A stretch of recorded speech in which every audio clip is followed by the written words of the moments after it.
एक जगह बात नहीं करेंगे। आप पेशे से वकील लग रहे हैं। हाँ लग रहे हैं। हाँ सही है ना। हाँ। तो वकील साहब ये बता दीजिए कि 22 में किसकी सरकार?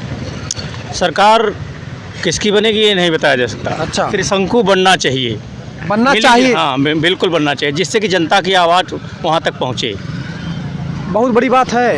अगर विधानसभा में या फिर लोकसभा में एक ही पार्टी का सांसद या विधायक बैठता है तो तानाशाही करता है। तानाशाही है। सही है ना। भाजपा तानाशाह पार्टी है। भाजपा तानाशाह पार्टी। तानाशाह पार्टी है। हाँ। और भाजपा को हारना इसलिए है हाँ। कि भाजपा को गौ हत्या ब्रह्म हत्या दोनों का पाप लगा है।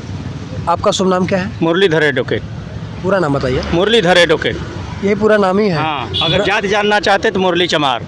फेसबुक में मेरा मुरली चमार है। अच्छा। मुरलीधर कृष्णा है। मैं जाति इसलिए जानना चाह रहा था। हाँ, ठीक है। आप गौ हत्या और ब्रह्म हत्या की बात कर रहे थे इसलिए। क्योंकि ये जो है कि ब्राह्मणों द्वारा बताया गया है हाँ। और यही ब्राह्मण वाली पार्टी भाजपा गौ हत्या ब्रह्म हत्या दोनों कर रही है। अच्छा, एडवोकेट साहब ये बता दीजिए हाँ। कि रंगनाथ मिश्रा हाँ बहुत बड़े नेता है पूर्वांचल के। हाँ। ठीक है ना। 2 सरकारों में मंत्रालय संभाल चुके हैं। फ्री रहे हैं। ठीक है ना। हाँ, कैबिनेट। बीएसपी के बड़े नेताओं में थे। पूर्वांचल के कोऑर्डिनेटर थे। ठीक है ना। अब बीजेपी में चले गए हैं। हाँ। तो ब्राह्मण बीजेपी की तरफ नहीं जाएगा? ब्राह्मण तो जाएगा। हाँ। मगर यहाँ की बात करता हूँ मैं। हाँ। बसपा में विजय मिश्र शायद आ रहे हैं। बसपा में? बसपा में आ रहे हैं और तीनों सीट बसपा की निकलेगी। Breaking news. ठीक है ना। आज तक में नहीं दिखा रहे हैं। ब्रेकिंग न्यूज भैया बता रहे हैं एडवोकेट साहब कि विजय मिश्रा बसपा से आ रहे हैं। बहुत बड़ी खबर बता रहे हैं। अच्छा, और देखिए हाँ।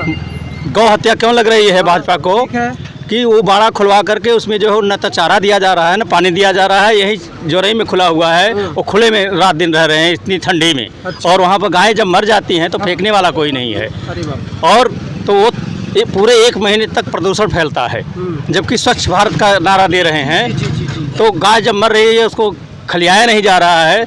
खलियाने पर 3 दिन में उसका डिस्पोजल हो जाता है, उसके कुत्ते और कौवे खा जाते हैं। ठीक। तो 1 महीने जब सड़ता है तो कब उसका 1 किलोमीटर तक वो प्रदूषण फैलाता है। वो कोरोना का भी कारण है। अच्छा। मिला जुला करके जो ब्रह्म हत्या गौशाला का जो प्रबंधन नीति है वो फेल है। फेल है। ठीक है ना। फेल है। ब्रह्म हत्या किस लिए लगेगा? ब्रह्म हत्या इसलिए लगेगा कि जो काम कोर्ट का है वह जो है कि सरकार कर रही है, नेता कर रहा है। जो कोर्ट का काम सरकार कर रही है। जैसे हाँ। विकास दुबे को अच्छा। पकड़ा गया हाँ। और गाड़ी पलटवाने का बहाना दिखाकर उनको मार दिया गया। अच्छा। और इसलिए ब्रह्म हत्या का पाप लगे। यह काम अदालत का था कि उसको फांसी देती। अच्छा। अदालत का काम जो है कि नेता कर रहा है, योगी कर रहा है। देखिए होता क्या है, जब आप पढ़े लिखे से बातचीत करते हैं ना तो वो पॉइंट से बात करता है। और एडवोकेट हैं तो इनकी एक एक बात आपको अच्छी लग रही होगी। अच्छा, ये बता दीजिए कि बीएसपी क्या उत्तर प्रदेश में जिस तरह से अभी सफाया हो गया था, है ना, क्या मजबूत स्थिति में लौटेगी? बीएसपी खत्म होने की स्थिति में है। कहीं कहीं जीतेगी, कहीं कहीं। तो वह जो है भाजपा का समर्थन नहीं करेगी, वह मिलीजुली सरकार का समर्थन करेगी। आप पहले बता दे रहे हैं कि वो क्या क्या करेगी। हाँ बिल्कुल बता दे है रहे हैं, ना? क्योंकि मैं चमार हूँ। हाँ। मुझे लोग बसपाई समझते हैं। हाँ। मेरी टोपी देख करके हाँ। हंसाराम शुक्ला एडवोकेट ने कहा हाँ। कि आपने पार्टी बदल दिया क्या वकील साहब?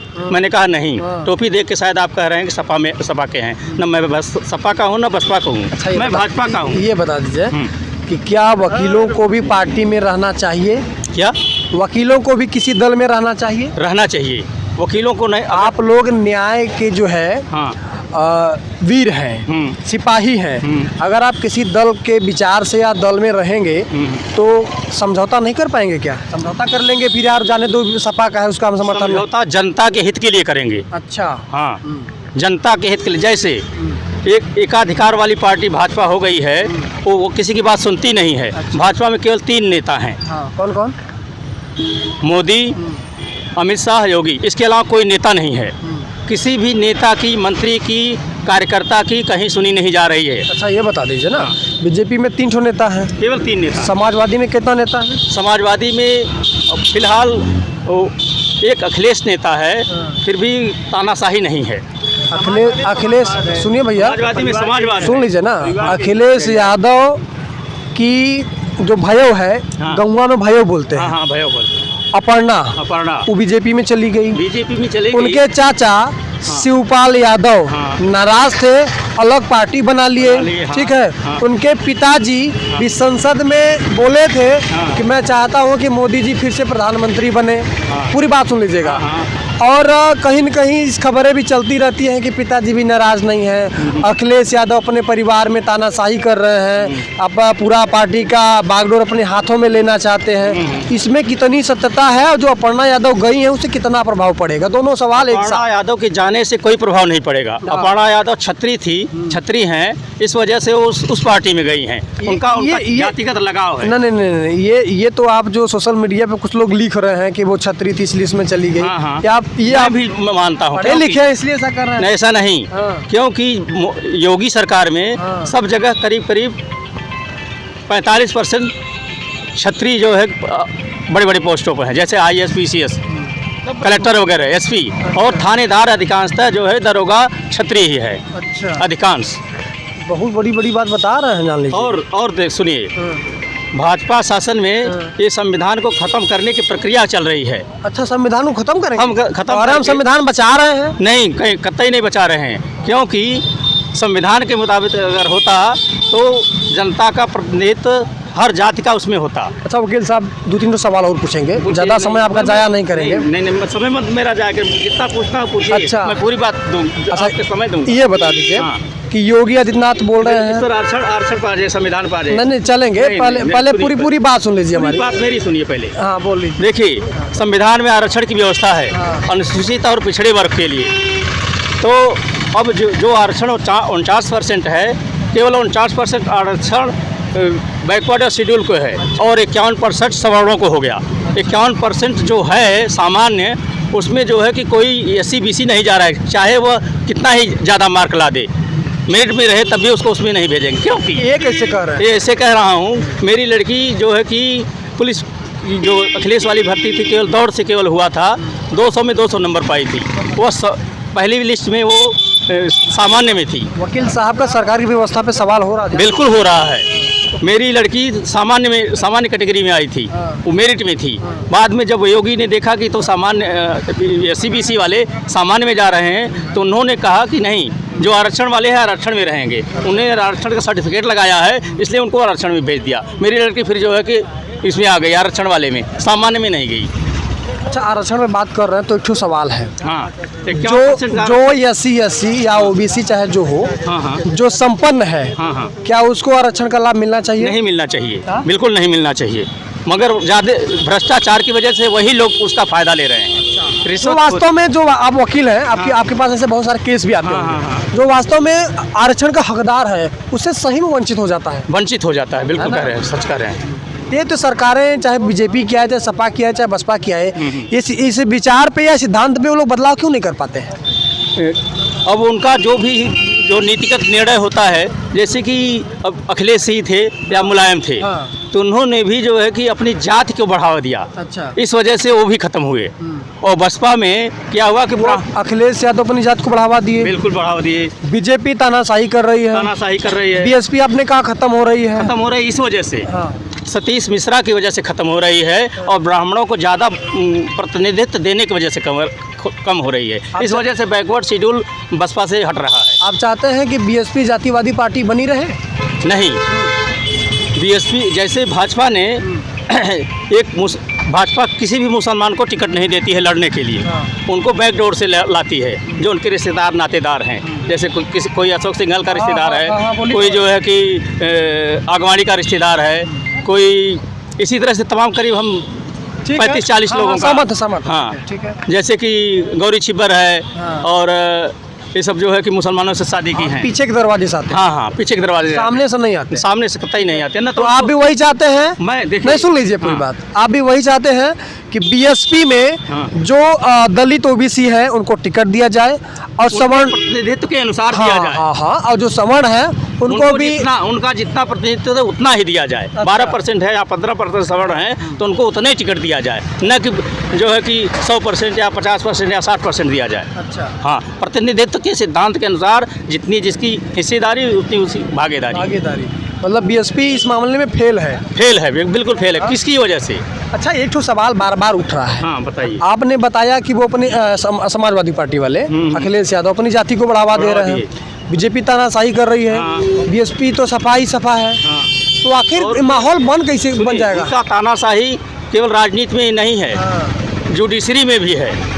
जैसे कौन वो था एक अभी चीफ जस्टिस रिटायर हुआ है, उसका नाम नहीं याद आ रहा है, जो राम मंदिर पर फैसला दिया। रंजन गोगोई। रंजन गोगोई छत्री है। राम मंदिर के बारे में उसने एक तरफा फैसला दिया और भाजपा के दबाव में दिया। 5 जजों की पीठ बैठी थी। 5 जजों की पीठ बैठी थी। उसमें मुसलमान भी थे, मगर सरकार के दबाव में फैसला हुआ है और उसको प्रतिफल मिला है। किसको? रंजन गोगोई को। उनको राज्यसभा में भेजा गया। उनको पूरा बीजेपी की बुराई बतिया रहे हैं वकील साहब, जान लीजिए। बिल्कुल बतिया रहे हैं। मैंने इसको पोस्ट भी किया है फेसबुक पर और ट्विटर पर भी कि राम मंदिर के फैसले के एवज में उनको राज्यसभा का मेंबर बनाया गया। अच्छा चलिए, आखिरी सवाल। हाँ। जो वो मंदिर बनवा रहे हैं, राम मंदिर तो कोर्ट ने फैसला दिया। हाँ। काशी विश्वनाथ कॉरिडोर उन्होंने बनवा दिया। हाँ। विंध्याचल कॉरिडोर वो बनवा रहे हैं। हाँ। अब मथुरा का वो नारा दे रहे हैं। इससे फर्क नहीं पड़ेगा। धर्म की राजनीति कर रहे हैं और सुनिए मेरे, धर्म की राजनीति कर रहे हैं। जनता की गाढ़ी कमाई को मंदिरों में लगा रहे हैं और जो निठल्ले वहाँ कर बैठकर खाएंगे। निठल्ले मतलब साधु संत निठल्ले हैं। अच्छा, ये बता दीजिए, कोई काम नहीं है। ये बता दीजिए कि भारत में लाखों ऐसे मंदिर हैं जो सरकार के अधीन है, तो कैसे कह रहे हैं कि वो खा रहे हैं? सभी जगह गठन हुआ है, वो पैसा सरकारी खाते में जा रहा है। हाँ, तो जो वहाँ पर कर्मचारी है करता क्या है? जो साधु संत महात्मा हैं वो कौन सा उत्पादन का काम करते हैं, हमको बताइए आप। ऐसे तो ये भी हो सकता है ना कि मस्जिद में भी जो मौलवी होते हैं वो वहाँ भी चढ़ावा जाता है, वो भी उसका मंदिर सरकारी जो है उसमें भी आरक्षण होना चाहिए। उसमें भी आरक्षण होना चाहिए। बिल्कुल आरक्षण होना चाहिए। यही नहीं कि केवल ब्राह्मण ही पुजारी हो। सभी हो। कक्षा 8 पास ब्राह्मण पूजा करवा रहा है, मंत्र दे रहा है, भगवान को चढ़ावा दे रहा है, जबकि मूर्ति को बैकवर्ड शेड्यूल बनाता है और उसको छूने नहीं पाता है। अभी कौन कह रहा छूने नहीं पाता है? आप आरोप अभी सोमनाथ मंदिर में, सोमनाथ जो सौराष्ट्र का मंदिर है, वहाँ पर एक बोर्ड लगा था कि हर जनों का अंदर आना मना है। उस पर मेरी पोस्ट है, कभी पढ़ लीजिएगा, मुरली चमार पर। अच्छा, यहाँ पे आपको पूजा करने से कोई रोका? वकील साहब, आपको पूजा करने से कोई रोका नहीं? रोकने का मतलब जब वहाँ जा ही नहीं पे तो मेरा अपमान न हुआ। अरे भाई, यही पास में मंदिर है, आप जाएंगे कोई रोक देगा? भाई अब चमार है, बाबा है, ठाकुर है, बढ़िया है, आपको कोई पूछेगा? रोकेगा तो नहीं, मगर चमार शब्द एक ऐसा है, एक हिंदू धर्म में चमार गाली है। जैसे कोई कहता कि हमें चमार। आप पढ़े लिखे हैं सर। हर व्यक्ति को अपनी जाति, अपने धर्म, अपने कुल पे गर्व करना चाहिए। मैं जैसा मानता हूँ कि हर व्यक्ति जो जिस कुल में है उसमें गर्व करने के लिए कुछ न कुछ तो है। तो आपको भी गर्व करना चाहिए। ज्योतिबा फूले आपके हैं, अम्बेडकर आपके हैं, वेदव्यास आपके हैं, वाल्मीकि जी आपके हैं, कबीर जी आपके हैं। भैया, जब आप में महान पुरुष हुए तो आपको गर्व करना चाहिए ना। वाल्मीकि हमारे हैं, मगर तुलसीदास को इतना महत्व क्यों दिया जा रहा है? क्योंकि वो ब्राह्मण हैं। अगर तुलसीदास पैदा हुए उसी समय उनकी माँ बाप ने उनको जो है प्रत्यक्त कर दिया कि यह तो अपशकुनी है या राक्षस है, तो उसको जो नार काटी थी, जो काटते हैं नार काटने वाली ले गई, 5 साल तक उनको जिलाया खिलाया, उसके बाद वो भी मर गई। तब वो जो मंदिर का शरण लिए, किसी ब्राह्मण ने शरण दिया तो शेड्यूल कास्ट ने शरण दिया। आज तुलसीदास दलितों के बारे में, तेली कुम्हार कहार के बारे में लिखते हैं कि ये जो है कि तारण के अधिकारी हैं, चमार शूद्र गंवार ढोल पटनारी। ऐसा है ना, ये जो पंक्ति है इस पे तो चर्चा हम आपसे घंटों कर सकते हैं। ऐसा बुरा मत मानिएगा कि हम पत्रकार हैं तो आपसे सवाल जवाब कर रहे हैं, लेकिन कुछ ऐसी धारणाएं चल रही हैं समाज में जिनका वास्तव में गलत दुष्प्रचार किया जा रहा है। नहीं, ऐसा नहीं। धर्म के, जैसे कि मंदिर के बारे में आप कह रहे हैं, मंदिर एक इकट्ठा होने का माध्यम है, लोगों को इकट्ठा किया जाता है और वहाँ ठगी का एक धंधा चलता है। ठगी का धंधा चलता है कि नहीं? यहाँ चढ़ाओ, वहाँ चढ़ाओ। मैं गोरखनाथ मंदिर गया, जो है कि योगी जी कहते हैं कि 2 गज दूरी, मास्क जरूरी, मगर अभी मैं आपको दिखाऊंगा, इस समय नहीं है, कंप्यूटर में डाल दिया हूँ। तमाम साधु जो वहाँ पर बैठा है बाक्स लेकर के दान पात्र का, वो बिना मास्क के है। और एनसीसी की लड़कियां लड़के वहाँ पर जो है ड्यूटी कर रहे हैं बिना मास्क के, सिपाही बिना मास्क का वहाँ है। तो जहाँ योगी जहाँ से जीते हैं और जहाँ के रहने वाले हैं, उस मंदिर में ऐसी व्यवस्था है और उस मंदिर में व्यापार हो रहा है, तमाम दुकानें लगी हुई हैं। तो मंदिर में व्यापार की क्या ज़रूरत है? दुकान की क्या ज़रूरत है? लोग जाएंगे, पूजा करेंगे, बाहर से सामान लेंगे, वहाँ चढ़ाएंगे और अपना आस्था जो भी प्रकट करना होगा करेंगे। मगर अब वहाँ पर जो 2 गज दूरी, मास्क जरूरी तो नहीं हो रहा है। वहाँ तो मास्क इकट्ठा हो रहा है, भीड़ इकट्ठी हो रही है। अभी मैं मुकदमा करूँगा। क्यों? किसके ऊपर? मैं वहाँ के डायरेक्टर शहीद अशफाकुल्लाह खां उद्यान है वहाँ पर, चिड़ियाघर। गाजीपुर नहीं, गोरखपुर में है। अच्छा। शहीद अशफाकुल्लाह खां प्राणी उद्यान। उसमें जो है कि कोई लिस्ट नहीं लगी है कि यहाँ इस बाड़े में ये जानवर हैं। और मैं जब गया तो सबका फ़ोटो खींचा हूँ, वीडियो किया हूँ। किसी बाड़े में कोई जानवर नहीं। तो मैंने 50 रुपया दे करके मैंने उसको निरीक्षण किया। और वहाँ पर एक गाड़ी है, आप उस पर बैठ के पूरा भ्रमण करेंगे। वो केवल सड़क पर घूमेगा, आप उतर के जाके बार बार उतरेंगे, बार बार चढ़ेंगे और जाएंगे। वो 50 रुपया लेता है केवल आधा किलोमीटर के एरिया का। चलिए, तो दूसरी बात हो, ये बता दीजिए। हाँ। आप वकील साहब हैं। हाँ। संविधान पढ़ते हैं और उसी के हिसाब से लड़ाई लड़ते हैं। बिल्कुल, ठीक है ना। अब ये बता दीजिए कि संविधान में ऐसी कौन सी धाराएं चल रही हैं कि जिसका सरकार गलत प्रयोग कर रही है, और ये सरकार नहीं और भी सरकारें उसका यूज़ नहीं करना चाहती।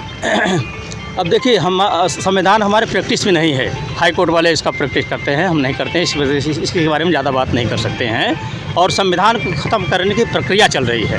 हाँ, भाजपा संविधान ख़त्म करके हिंदूवादी एक संविधान लाना चाहती है। आपके सुनिए, प्रैक्टिस में संविधान नहीं है और फिर कह रहे हैं कि ख़त्म करने की प्रक्रिया जारी है। हाँ, बता रहा हूँ ना। मतलब कि अभी मैं आपको एक पोस्ट, आप अपना व्हाट्सएप नंबर दीजिएगा, दे देंगे। तो मैं एक जो है कि दलित साधु की बात कहूँगा कि जो पीड़ित है, दलित साधु अयोध्या का था, वो लाया है। आरएसएस की एजेंडा है कि जो पुरानी व्यवस्था थी जातिवादी, जात के अनुसार उनको काम दिया जाएगा और ऊंचे पदों पर केवल सवर्णों को रखा जाएगा, नीचे पदे पर छोटों पर जैसे सफाई कर्मी, पानी वाला और झाड़ू लगाने वाला, जैसे उनको उन पदों पर रखा जाएगा, ऊंचे पदों पर उनको नहीं रखा जाएगा। और कुछ दलित जो हैं उनको ऐसे पदों पर रखा जाएगा जो कि उनकी हाँ में हाँ मिलाएंगे। मतलब कि अपनी बात, अपने लोगों को अगर अहित हो रहा है तब भी वो उस बात को उठाएंगे। वाल्मीकि जी आप मानते हैं शूद्र हैं? मानते हैं? शूद्र हैं, बिल्कुल। वाल्मीकि जी का चरण वंदन श्री राम जी कर रहे थे। हाँ, कर रहे थे ना। और भी जितने भी उस समय महान पुरुष हुआ करते थे उनका चरण वंदन करते थे। महाभारत कालीन अगर बात करिएगा तो वेदव्यास भी कहीं न कहीं शूद्र हैं। उनका भी चरण वंदन भरतवंशियों ने किया था। जो भरतवंशी मतलब कि जो चाहे वो युधिष्ठिर का कुल रहा हो, चाहे वो भीष्म पितामह का कुल रहा हो, तो जो पुरानी व्यवस्था है उसमें वो लोग इतना सम्मान दे रहे थे, तो आज भी तो सम्मान देना चाहिए ना उनको। सम्मान अपने गर्ज से दे रहे थे। जिस समय जो है कि सीता को बहिष्कृत कर दिया गया, जंगल में भेज दिया गया, वाल्मीकि जी ने दिया। वाल्मीकि ने दिया, वो शूद्र थे। अब शूद्र को छूने से जो है कि कोई अछूत हो जाता है, उसको जो है कि गाय का गोबर पिला के पवित्र किया जाता है। तो वाल्मीकि के यहाँ जब सीता गई तो अपवित्र हो गई। मगर और जब देखिए, अब वो सब बात आप जो है कि जो भी है, अब उस पर बात नहीं करेंगे। इसलिए बात नहीं करेंगे क्योंकि उसमें बात बहुत लंबा चला जाएगा। वो धार्मिक विषय है, उसमें तर्क वितर्क कुतर्क कुछ भी हो सकता है। फिलहाल हम बात कर रहे थे राजनीति की। आपने बात अच्छा रखा, आपने वकील साहब आपने बात अच्छा रखा। दोस्तों, जब आप काले कोट वाले से बातचीत करने की कोशिश करते हैं, मतलब वकील साहब से, तो ऐसे ही जीरा देखने को मिलते हैं। मैं आपका ये वीडियो जो है स्पेशली कट करके स्पेशली इसको जारी करूंगा। जो चुनावी चर्चा है इसको अलग से जारी करूंगा। ये आपका शुभ नाम फिर से बता दीजिए। मुरली एडवोकेट। मुरली एडवोकेट। सुनिए, मैं फेसबुक में मुरली चमार लिखता हूँ। अच्छा। चमार पर भी कई लोगों ने टिप्पणी किया। हाँ। जैसे कि मैंने कहा देश का सपून मोदी है। हाँ। क्यों कि वो तेली है। हाँ। ठीक है, तेली को हिंदू धर्म में आप तेली को गाली दे रहे हैं भाई साहब? बिल्कुल नहीं गाली दे रहा हूँ। आप शगुन कैसे कह दे रहे हैं? नहीं, तेली को गाली नहीं दे रहा हूँ। तेली हिंदू में अपशकुन माना जाता है। तेली अगर सामने पड़ जाए तो उसका काम जो होना होता है। ये गलत है। हमारे घर के बगल में तेली है, हम रोज निकलते हैं। वो तो मजबूरी आपकी है। मजबूरी नहीं है सर, हमारे साथ ना सुनिए ना, ये गलत दुष्प्रचार। बाजार में तेली गुप्ता बनिया है ना, सभी लोग सामान खरीदते हैं, पूजा पाठ का सामान होता है, गुप्ता जी सामान देता, कुछ भी है ना, तो उस पे बात नहीं करेंगे। जो सामाजिक व्यवस्था है उस पे बात नहीं करेंगे क्योंकि बात लंबी हो जाएगी। एडवोकेट साहब, फिलहाल आपसे बात करके अच्छा लगा। बने रहिए हमारे साथ, देखते रहिए द रियल हिंदुस्तान। इसको कट करिए फिर आप कर लेते हैं।